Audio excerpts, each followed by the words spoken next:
அனைத்து தமிழ் மக்களுக்கும் கணேஷின் பணிவான வணக்கம். மார்க்கெட்டை பற்றி டிஸ்கஸ் பண்ணுறதுக்கு முன்னாடி என்ன நடந்திருக்கு அப்படின்னா, ஃப்ரைடே நமக்கு ஒரு 2% மேலே எல்லாமே டவுன் ஆனது. பேங்க் நிஃப்டி, நிஃப்டி 50, சென்செக்ஸ் எல்லாமே ஒரு பெரிய ஃபால் அப்படின்னு சொல்லலாம்.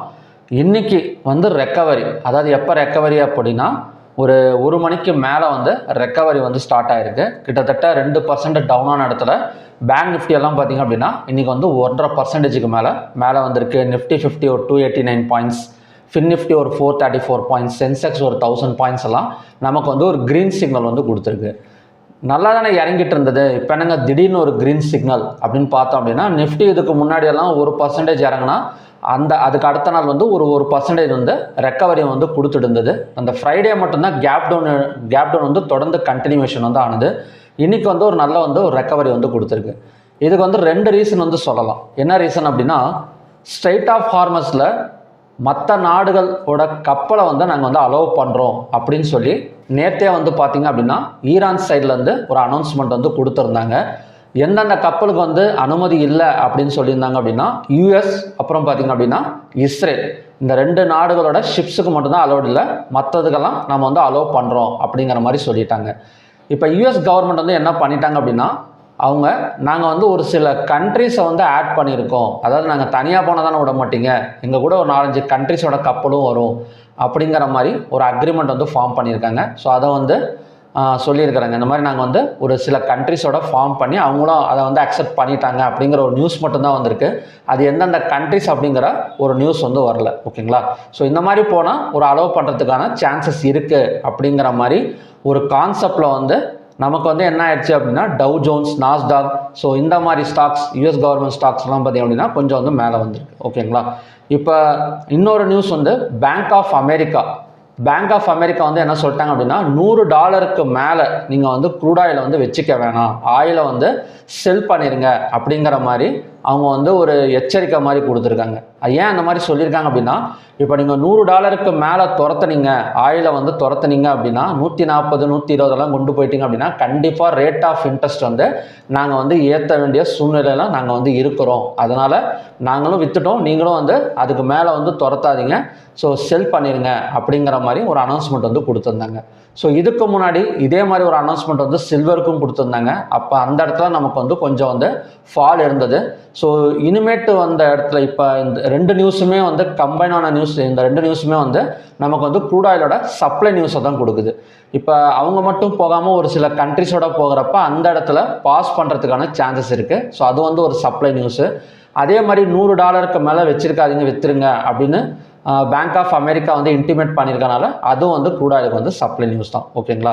ஸோ க்ரூட் ஆயிலுக்கு சப்ளை நியூஸ்னால் நம்ம இந்தியன் மார்க்கெட்டுக்கு பாசிட்டிவ் நியூஸ். எதனாலங்கிறது நமக்கு தெரியும். ஏன்னா அதுக்கு சம்மந்தப்பட்ட ரிலையன்ஸ் இண்டஸ்ட்ரீஸ், ஸோ ஒரு சில ஸ்டாக்ஸ்லாம் மேலே வரதுக்கு சான்சஸ் இருக்குது. இன்றைக்கி Bank Nifty and Fin Nifty மேலே வரதுக்கு main reason Fed rate cut இருக்குது. March 17th and 18th Fed rate cut இருக்குது. அது மட்டும் இல்லாமல் இந்த இந்தியாவிலேருந்து 2 ஷிப்ஸை அலோவ் பண்ணியிருந்தாங்க அப்படிங்கிற மாதிரி சொல்லியிருந்தோம்ல. ஸோ அது நமக்கு ஒரு பாசிட்டிவ் நியூஸ் தான்.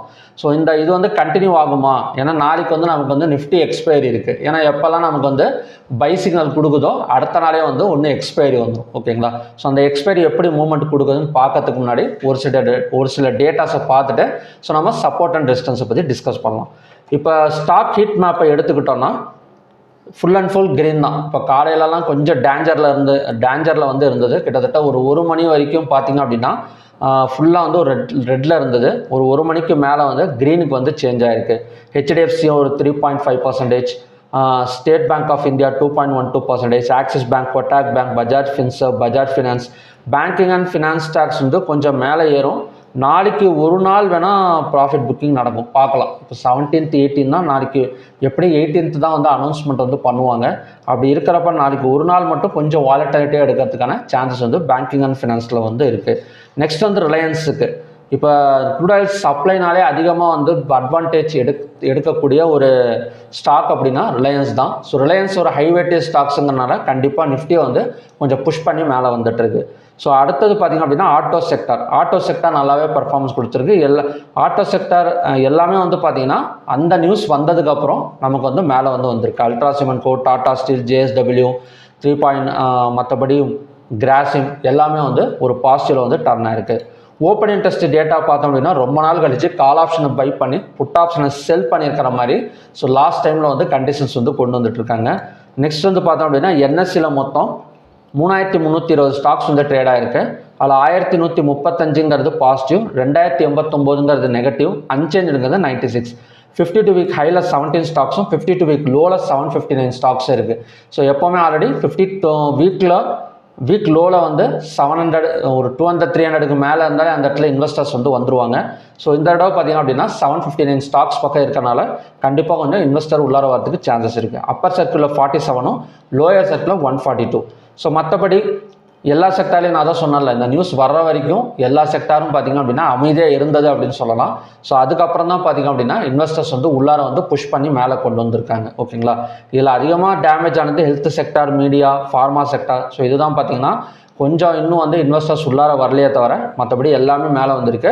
ஐடி செக்டார் மட்டும் கேட்காதீங்க, ஏன்னா ஐடி செக்டார் இப்போவும் பார்த்திங்க அப்படின்னா வெறும் 58 பாயிண்ட்ஸ் மட்டும்தான் மேலே வந்து ஒரு 0.20% மட்டும்தான் மேலே வந்திருக்கு. இருக்கிற வரைக்குமே ஐடி செக்டார் பெரிய அளவில் மேலே வருமாங்கிறது டவுட்டு தான். நெக்ஸ்ட் வந்து பார்த்தோம் அப்படின்னா ஹைவேட்டேஜ் ஸ்டாக்ஸும் புஷ் பண்ணி நமக்கு வந்து மேலே தான் கொண்டு வந்திருக்கிறாங்க. ஹெச்டிஎஃப்சி பேங்க், ஸோ நம்ம இதில் பார்த்தீங்கன்னாலே தெரியும், HDFC Bank, State Bank of India, அப்புறம் ஐசிஐசி பேங்க், ரிலையன்ஸ், எல்லா ஹைவேட்டேஜ் ஸ்டாக்ஸ்லையும் பணத்தை புஷ் பண்ணியிருக்காங்க. அதாவது ஸ்மால் கேப்ஸ் அண்ட் மிட் கேப்பை விட ஹைவேட்டேஜ் ஸ்டாக்ஸில் புஷ் பண்ணியிருக்காங்க. ஸோ அதனால தான் இமிடியேட்டாக வந்து நமக்கு வந்து பாசிட்டிவ் வந்து டர்ன் ஆயிருக்கு. நெக்ஸ்ட் வந்து பார்த்திங்கன்னா அப்படின்னா டாப் கைனர்ஸ்னு எடுத்துக்கிட்டோம் அப்படின்னா UltraTech cement, momentum, eternal, Grasim, HDFC இதெல்லாம் பார்த்திங்கன்னா டாப் கைனர்ஸ். டாப் லூசர்ஸ்னு எடுத்துக்கிட்டோம் அப்படின்னா பெல், மேக்ஸ் ஹெல்த், கோல் இண்டியா, ஓஎன்ஜிசி, சிப்லா இதெல்லாம் பார்த்திங்கன்னா டாப் லூசர்ஸுக்கான ஸ்டாக்ஸ். ஓகே, இந்த ஒரு பாசிட்டிவ்க்கு வந்து நமக்கு காலையிலேருந்தே ஒரு சின்ன ஹிண்ட்டு கொடுத்தது எது அப்படின்னா இந்தியா விக்ஸும் யூஎஸ்டி ஐஎன்ஆரும் அப்படின்னு சொல்லிடலாம். ஓகேங்களா, நான் வந்து ரேஞ்ச் பவுண்டு தான் எக்ஸ்பெக்ட் பண்ணேன். கண்டிப்பாக வந்து ஒரு செல்லிங் நடக்கிறதுக்கான ஒரு பாசிபிலிட்டி இல்லை அப்படிங்கிறத எது வந்து காலையிலே நமக்கு வந்து இன்டிமேட் பண்ணுது அப்படின்னா இந்தியா விக்ஸ் அப்படின்னு சொல்லலாம். ஏன்னா இந்தியா விக்ஸ் ஃப்ரைடே வந்து நமக்கு 22.88 வரைக்கும் மேலே வந்தது. பட் இன்றைக்கி வந்து பார்த்திங்கன்னா ஒரு 4% இறங்கி கிட்டத்தட்ட 19.82க்கு காலையிலே வந்துருச்சு. ஸோ இது ஒரு சின்ன இன்டிமேஷன் கொடுத்துருந்தது. அதுக்கப்புறம் பார்த்தீங்கன்னா யூஎஸ்டி ஐஎன்ஆர் கொஞ்சம் ஸ்ட்ராங் ஆகிருக்கு, பெரிய அளவிலலாம் ஸ்ட்ராங் ஆகலை. இப்போ 92.53ங்கிறது ஃப்ரைடேவோட ஹை. இன்றைக்கி வந்து 92.39 வந்து கொஞ்சம் ஸ்ட்ராங்காக இருக்குது அப்படின்னு சொல்லலாம், -0.10% இது இன்னும் கொஞ்சம் கீழே இறங்கினது, ஒரு 0.5 இறங்கினது அப்படின்னா மறுபடியும் புல்லிஷ் வந்து எதிர்பார்க்கலாம். ஏன்னா உடனே ஒரு பெரிய புல்லிஷ் வந்து நடக்குமா அப்படிங்கிறது டவுட்டு தான். ஓகேங்களா, இன்னும் கொஞ்சம் இறங்கட்டும். அதே மாதிரி இந்தியா விக்ஸும் இன்னும் கொஞ்சம் டவுன் ஆனது அப்படின்னா ஸோ நமக்கு வந்து இன்வெஸ்டர்ஸ் வந்து தொடர்ந்து இருப்பாங்க. ஓகேங்களா, இருந்தாலுமே நமக்கு நாளைக்கு எக்ஸ்பைரிங்கிறனால ஒரு ஒன் சைடு பை எக்ஸ்பெக்ட் பண்ணுறதோட ஒரு ப்ராப்பரான ஒரு சப்போர்ட் அண்ட் ரெசிஸ்டன்ஸ் வந்து ஒர்க் அவுட் ஆகக்கூடிய சான்சஸ் வந்து இருக்குது. ஏன்னா இதுக்கு முன்னாடி நடந்த ட்ரேடிங்கில் எப்படி இருக்குது அப்படின்னா ஒரு கேப் டவுன் விழுந்து ஒரு ரெக்கவரி நடந்து அந்த கேப் ஃபில்லிங்கில் வந்து டர்ன் ஆகிருக்கு. ஒவ்வொரு தடையும் மார்க்கெட் வந்து அந்த மாதிரி தான் மூவ்மெண்ட் வந்து கொடுத்துட்ருக்கு. நாளைக்கு எக்ஸ்பைரிங்னால கண்டிப்பாக வந்து ரெசிஸ்டன்ஸ் வந்து நமக்கு வந்து ஒர்க் அவுட் ஆகக்கூடிய சான்சஸ் வந்து இருக்குது. இப்போ பேங்க் நிஃப்டியோட ரெசிஸ்டன்ஸ் ஜோன் வந்து 57,760. இது என்னைக்கான லோனா 12th மார்ச்சோட லோ. 12th மார்ச்சோட லோ வந்து 54,760. அந்த கேப்பை ஃபில் பண்ணிவிட்டு மறுபடியும் கீழே இறங்கிறதுக்கு சான்சஸ் இருக்குது. நெக்ஸ்ட்டு சப்போர்ட் ஜோன் வந்து 53,659.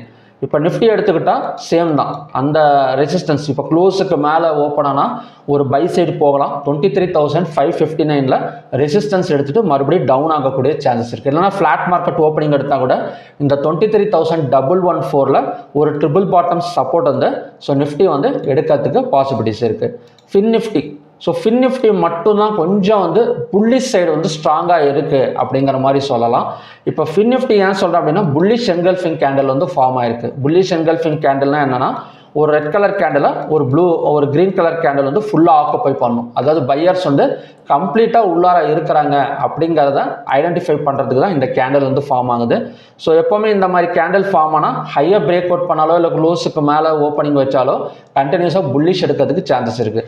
அதுலேயும் இப்போ ஃபெட் ரேட் கட் இருக்கிறனால ஒரு பேங்கிங் அண்ட் ஃபினான்ஸ் செக்டரில் புல்லிஷ் எக்ஸ்பெக்ட் பண்ணலாம். ஆல்ரெடி புல்லிஷ் என்கல்ஃபிங் கேண்டில் வந்து ஃபார்ம் ஆயிருக்கனால இன்னும் கொஞ்சம் வந்து நம்ம எக்ஸ்பெக்ட் பண்ணலாம். அப் டு 25,800 26,000 வரைக்கும் எக்ஸ்பெக்ட் பண்ணலாம். நெக்ஸ்ட் வந்து மிட் கேப் நிஃப்டி. இப்போ மிட் கேப் நிஃப்டியில் மட்டும்தான் ஒரு டோஜி கேண்டல் வந்து ஃபார்ம் ஆயிருக்கு. இது எப்படி பார்க்கலாம் அப்படின்னா ஹை லோவை பிரேக் அவுட் பண்ணால் அடுத்தடுத்து போகிறதுக்கு சான்சஸ் இருக்குது. இப்போ ஹையாக பிரேக் அவுட் பண்ணால் கண்டினியூஸாக 12,872 வரைக்கும் எக்ஸ்பெக்ட் பண்ணலாம். அதே மாதிரி லோவை பிரேக் அவுட் பண்ணால் கண்டினியூஸாக கொஞ்சம் டவுன் ஆகக்கூடிய சான்சஸ் இருக்குது. லோவை பிரேக் அவுட் பண்ணுமாங்கிறது தெரியல. இப்போதைக்கு சப்போர்ட் மட்டும் நம்ம நோட் பண்ணிக்கலாம். 12,518 தான் நமக்கான நெக்ஸ்ட்டு மிட் கேப் நிஃப்டியோட சப்போர்ட் ஜோன். இப்போ சென்செக்ஸ் எடுத்துக்கிட்டாலும் சேம் ரெசிஸ்டன்ஸ் தான். அதாவது நமக்கு 12th மார்ச்சோட லோ 75,898 தான் நமக்கான நெக்ஸ்ட் ரெசிஸ்டன்ஸ் ஜோன். சப்போர்ட் வந்து 74,459. இது வந்து ஒரு ட்ரிபிள் பாட்டம் சப்போர்ட் அப்படின்னு சொல்லலாம் ஒன் டே கேண்டலை பொறுத்த வரைக்கும். ஓகேங்களா? ஸோ ஓகே ஃப்ரெண்ட்ஸ், இதுதான் பார்த்தீங்கன்னா நாளைக்கான சப்போர்ட் அண்ட் ரெசிஸ்டன்ஸ் லெவல். இப்போ ரிலையன்ஸ் வந்து என்னங்க ஆகும்? இப்போ ரிலையன்ஸ் வந்து கிட்டத்தட்ட 1395 ரூபாயில் ட்ரேட் ஆகிட்டு இருக்கு. இப்போ சீஸ்ஃபயர் நடந்தாலும் ரிலையன்ஸ் வந்து ஏறும்.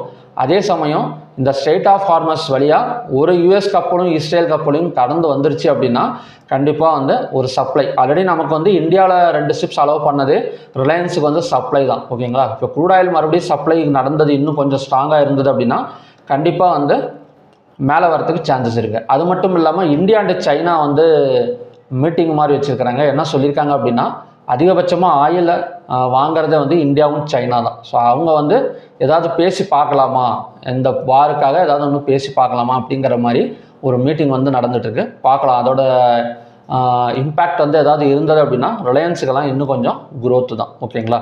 ஸோ ரிலையன்ஸ் வந்து இப்போதைக்கு வந்து ஒரு ஹேமர் கேண்டல் மாதிரி ஃபார்ம் ஆகிட்டே போயிட்டுருக்கு. ஹையாக பிரேக் அவுட் பண்ணால் மறுபடியும் பார்த்தீங்கன்னா ஒரு 1% ஆர் 2% வந்து நம்ம பை சைடு வந்து எக்ஸ்பெக்டேஷன் வந்து பண்ணலாம். ஓகேங்களா? இப்போ ஓவராலாக India VIX and USD INR morning note பண்ணிக்கோங்க. ஓகேங்களா? 9:15 நோட் பண்ணி வச்சுக்கோங்க. கண்டினியூவாக கீழே இறங்குதா இல்லைனா மறுபடியும் மேலே போகுதான்னு பார்த்துட்டு தான் ஸோ நம்ம வந்து பையர் செல் வந்து ஐடென்டிஃபை வந்து பண்ண முடியும். இருந்தாலும் நிஃப்டி எக்ஸ்பைரி இருக்கனால கண்டிப்பாக இந்த கேப் ஃபில்லிங்கை டச் பண்ணிவிட்டு 23,559 டச் பண்ணிவிட்டு ரிட்டர்ன் ஆகக்கூடிய சான்சஸ் வந்து இருக்கலாம். ஓகே, நெக்ஸ்ட்டு வந்து க்ரூட் ஆயிலுக்கு போயிடலாம். இப்போ க்ரூட் ஆயில் சொல்லவே தேவையில்லை. இப்போ 15 மினிட்ஸ் நம்ம மார்னிங்லேயே வந்து பார்த்தது தான். இந்த பேட்டர்ன் வந்து ட்ரா பண்ணிக்கலாம் அப்படிங்கிற மாதிரி காலையிலே சொல்லியிருந்தேன். ஸோ எக்ஸாக்டாக இந்த இடத்துல பார்த்தீங்க அப்படின்னா ஒவ்வொரு தடையும் டச் பண்ணிவிட்டு ரிட்டர்ன் தான் ஆகிட்டுருக்கு. ஸோ இன்றைக்கி கொஞ்சம் டவுன் ஆகக்கூடிய சான்சஸ் இருக்குது. எதனாலங்கிறத நம்ம நியூஸ் இப்போ தான் பார்த்தோம். பேங்க் ஆஃப் அமெரிக்கா என்ன சொல்லிட்டாங்க அப்படின்னா $100 மேலே வச்சிருக்காதீங்க, தயவு செஞ்சு விற்றுருங்க, இல்லைனா ரேட் ஆஃப் இன்ட்ரெஸ்ட் எல்லாம் உங்கள் தலையில் தான் வந்து விடியும் அப்படிங்கிற மாதிரி பேங்க் ஆஃப் அமெரிக்கா வந்து அவங்க வந்து என்ன சொல்லிட்டாங்க அப்படின்னா அனௌன்ஸ்மெண்ட் வந்து பண்ணிட்டாங்க. ஓகேங்களா? அப்போ கண்டிப்பாக வந்து க்ரூட் ஆயில் வந்து கொஞ்சம் செல்லிங் வந்து எதிர்பார்க்கலாம். ஆல்ரெடி யூஎஸில் கொடுத்துருக்கிற அந்த ஸ்ட்ரெயிட் ஆஃப் ஹார்மஸ் நியூஸும் சப்ளை தான். இப்போ இதுவும் நமக்கு வந்து சப்ளை தான். ஸோ க்ரூட் ஆயில் வந்து நமக்கு இந்த பேட்டர்ன் நிற்கிறது சப்ளை ஜோனில் தான். ஸோ கண்டினியூஸாக கொஞ்சம் 8,631 வரைக்கும் நம்ம வந்து எக்ஸ்பெக்ட் பண்ணலாம். ஓகேங்களா? பார்க்கலாம் என்ன மாதிரி வந்து நடக்குது அப்படின்னு.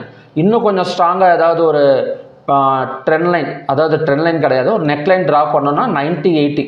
ஸோ 90-80க்கு கீழே ஒரு 5 மினிட்ஸ் கேண்டல் இல்லை 15 மினிட்ஸ் கேண்டல் கீழே க்ளோஸ் வச்சுது அப்படின்னா ஸோ அந்த இடத்துல வந்து செல் வந்து ஆக்டிவேஷன் ஆகக்கூடிய சான்சஸ் வந்து இருக்குது. ஓகேங்களா?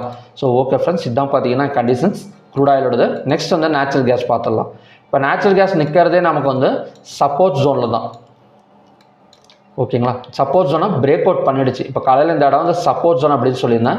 ஸோ இதை வந்து பிரேக் அவுட் பண்ணிடுச்சு. ஸோ பிரேக் அவுட் பண்ணனால ரெசிஸ்டன்ஸ், அதனால் க்ரூட் ஆயில் சப்ளை இருக்கனால நேச்சுரல் கேஸ் கொஞ்சம் சப்ளை ஆகிறதுக்கு சான்சஸ் இருக்குது. 289.9 தான் ஸோ நெக்ஸ்ட்டு ரெசிஸ்டன்ஸ் ஜோன். இதோட செல் சைட் பிரேக் அவுட் லெவலுங்கிறது இன்றைக்கான லோ, அதாவது 286.3. இதுதான் பார்த்தீங்கன்னா செல் சைடுக்கான பிரேக் அவுட் லெவல். நெக்ஸ்ட் வந்து கோல்டு அண்ட் சில்வர்.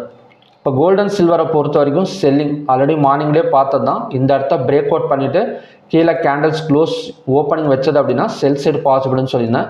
ஸோ அதோட செல் சைட் டார்கெட் வந்து 1,50,744 வரைக்கும் சான்சஸ் இருக்குது. ஸோ அதே மாதிரி சில்வர் எடுத்துக்கிட்டோம் அப்படின்னா சில்வரும் அதே மாதிரி தான் பிரேக் அவுட் ஆகிடுச்சு.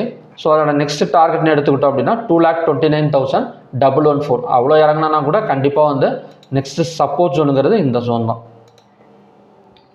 2,48,629 வரைக்கும் நமக்கு வந்து டவுன் சைடு கொடுக்கறதுக்கு சான்சஸ் இருக்குது. ஸோ இங்கே வந்து பார்த்திங்க அப்படின்னா ஒரு 1,500 பாயிண்ட்ஸ் பக்கம் டவுன் சைடு வந்து எக்ஸ்பெக்டேஷன் வந்து பண்ணலாம். ஸோ ஓகே ஃப்ரெண்ட்ஸ், இதுதான் பார்த்தீங்கன்னா இன்றைக்கான கண்டிஷன்ஸ். க்ரூட் ஆயிலை பற்றி இவங்க சொல்லியிருக்கிறனால கொஞ்சம் டவுன் வந்து நாம் வந்து எக்ஸ்பெக்ட் வந்து பண்ணலாம். ஓகே, பார்க்கலாம். இப்போ க்ரூட் ஆயில் வந்து பெரிய செல்லிங் நடக்குதுன்னு வச்சுக்கோங்களேன். இப்போ க்ரூட் ஆயில் வந்து அவங்க என்ன சொல்லிட்டாங்க அப்படின்னா $100 மேலே வச்சுக்காதீங்கன்னு சொல்லிட்டாங்க. இப்போ 98.75க்கு மேலே கொண்டு போகலை. அதை கிட்டத்தட்ட 102லேயே விற்க ஆரம்பிச்சிட்டாங்க. இந்த இடம் பார்த்தீங்கன்னா தெரியும். மார்னிங்கில் கரெக்டாக 102லேயே அவங்க விற்க ஆரம்பிச்சிட்டாங்க. மேபி ஒரு $10 இல்லை $20 டவுன் ஆனது அப்படின்னா நம்ம இந்தியன் மார்க்கெட் வந்து கேப் அப்பில் ஓப்பன் ஆகக்கூடிய சான்சஸ் வந்து இருக்குது. ஸோ மார்னிங் வீடியோவில் நான் நிஃப்டியை பற்றியும் போடுறேன். ஸோ அதுவும் வாட்ச் பண்ணுங்கள், ரொம்ப யூஸ்ஃபுல்லாக இருக்கும். பார்க்கலாம் என்ன மாதிரி வந்து நடக்குது அப்படின்னு. ஸோ ஓகே ஃப்ரெண்ட்ஸ், மறுபடியும் பார்த்தீங்க அப்படின்னா இன்னொரு நல்ல ப்ரெடிக்ஷன் வீடியோட நான் உங்களை மீட் பண்ணுறேன். Thank you very much.